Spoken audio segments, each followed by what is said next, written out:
ఈ దేశంలో పుట్టిన ప్రతి మహిళ ఒక భరతమాత లాంటిది. కానీ ఈరోజు ఆ భరతమాతకు అన్యాయం జరుగుతూ ఉన్నది.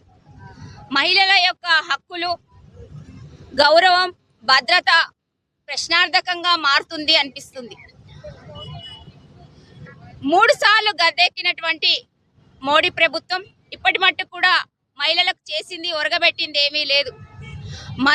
మనువాద సిద్ధాంతాన్ని మొత్తం నరనరాల వ్యాపింపజేసుకున్నటువంటి బీజేపీ ప్రభుత్వం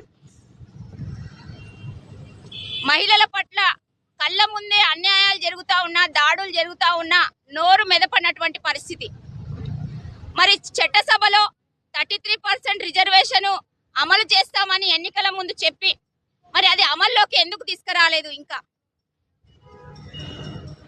33% రిజర్వేషన్ అనేది ఒక చట్టసభలోనే కాదు, మహిళా కాంగ్రెస్ కోరుకుంటుంది అన్ని రంగాల్లో 33% రిజర్వేషన్ మహిళలకు కల్పించాలి అని.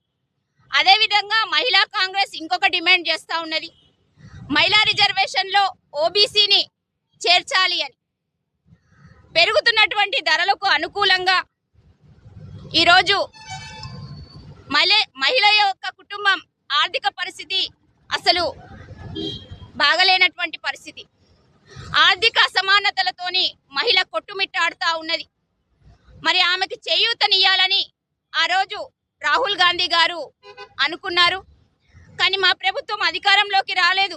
కానీ మీరు మహిళలను అడ్డం పెట్టుకొని అధికారంలోకి వచ్చినటువంటి బీజేపీ ప్రభుత్వం మరి మహిళల కోసం మీరైనా ఆర్థికంగా వాళ్లకు చేయూతనివ్వాలి, సంవత్సరానికి 1,00,000 రూపాయలైనా వాళ్ళ అకౌంట్లో వేయాలి అనేది మహిళా కాంగ్రెస్ గా మేము డిమాండ్ చేస్తా ఉన్నాం.